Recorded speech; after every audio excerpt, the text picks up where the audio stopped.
సమస్యలపై అధికారులు అందించిన ఆర్డర్లపై భూభారతి చట్టం ప్రకారం అప్పీల్ చేసుకునే అవకాశం ఉందన్నారు సిద్దిపేట జిల్లా కలెక్టర్ మను చౌదరి. రెవెన్యూ డివిజన్ అధికారి నిర్ణయంపై కలెక్టర్ వద్ద, కలెక్టర్ నిర్ణయంపై భూమి ట్రిబ్యునల్ వద్ద అప్పీల్ చేసుకోవచ్చని అన్నారు. సిద్దిపేట జిల్లా రూరల్ మండలం రాఘవాపూర్ రైతు వేదిక వద్ద భూభారతి చట్టంపై అవగాహన సదస్సు నిర్వహించారు. ఈ కార్యక్రమంలో జిల్లా కలెక్టర్ మను చౌదరి, జిల్లా అదనపు కలెక్టర్ అబ్దుల్ హమీద్తో కలిసి ముఖ్య అతిథిగా పాల్గొన్నారు.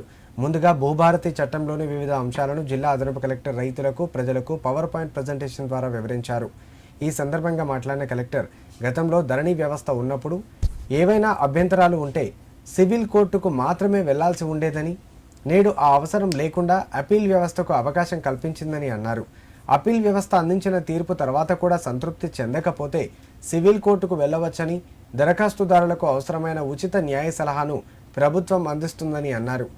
వారసత్వం లేదా వీలునామా ద్వారా భూమిపై హక్కులు సంక్రమిస్తే తహసీల్దార్ విచారణ జరిపి హక్కుల రికార్డుల్లో మ్యూటేషన్ చేస్తారని, నిర్ణీత గడువులోగా పూర్తి చేయకుంటే ఆటోమేటిక్గా మ్యూటేషన్ జరుగుతుందని అన్నారు. ఈ కార్యక్రమంలో రెవెన్యూ డివిజన్ అధికారి సదానందం, జడ్పీసీఈఓ రమేష్, తహసీల్దార్ వెంకటేష్, మండల రైతులు, సంబంధిత అధికారులు పాల్గొన్నారు.